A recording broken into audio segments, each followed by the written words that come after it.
निश्चितपणे आपण सगळ्याच आता जे युनिट आहे आणि विशेषतः कमिशनरेट जे आहे या कमिशनरेटला हे सांगितलेलं आहे। त्यामुळे वेगवेगळ्या नावाने सगळ्यांनी आता आपापली योजना चालू केली आहे। ज्या योजनेचे दोन भाग आहेत। एक हे जे काही ड्रग्सचं इन्फ्रास्ट्रक्चर आहे ते इन्फ्रास्ट्रक्चर पूर्णपणे त्या ठिकाणी तोडून टाकणं किंवा ते डिसमॅन्टल करणं आणि दुसरं जाणीव जागृती करणं।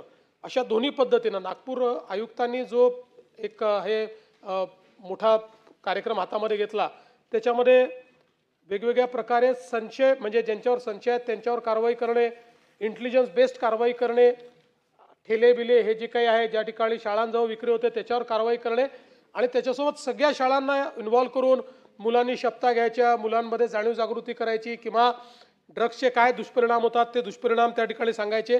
असंच आता नवी मुंबईने सुरू केलेलं आहे, मुंबईने सुरू केलेलं आहे। वेगवेगळ्या ज्या काही आपल्या त्या ठिकाणी आहेत त्या संदर्भात ते केलेलं आहे।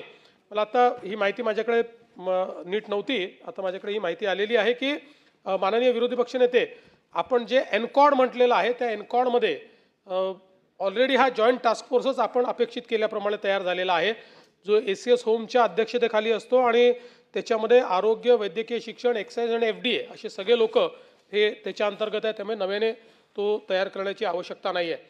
खरं म्हणजे आपण जर बघितलं तर मुंबईच्या गुन्हे शाखेने सांगली जिल्ह्यामध्ये MD ड्रग्ज बनवणाऱ्या कारखान्यावर कारवाई केली आणि जवळपास 250 कोटी रुपयाचा मुद्देमाल हा त्या ठिकाणी जप्त केला।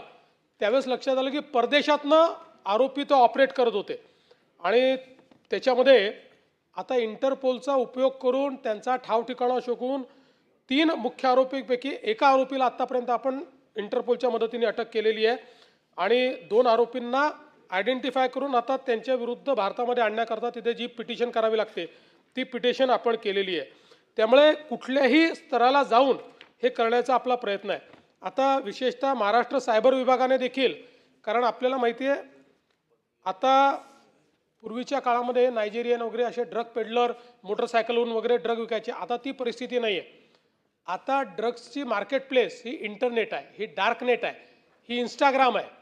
इंस्टाग्रामच्या माध्यमातून मार्केट प्लेस क्लिअर करून इंस्टाग्रामवर DM त्या ठिकाणी ऑर्डर प्लेस होते आणि त्याच्यावरनं पेमेंट होतं आणि त्याच्या आधारावर ती विक्री होते। त्यामुळे त्याही संदर्भात एक विशेष मोहीम ही महाराष्ट्र सायबरने या ठिकाणी हातामध्ये घेतली आहे आणि विशेषतः डार्क नेटवर जवळपास 15 मार्केट प्लेसेस शोधून काढलेले आहेत, त्याच्या लिंक्स डिॲक्टिवेट केलेले आहेत आणि त्याचे जे मुख्य गुन्हेगार आहेत त्यांना अटक देखील आपण केलेली आहे।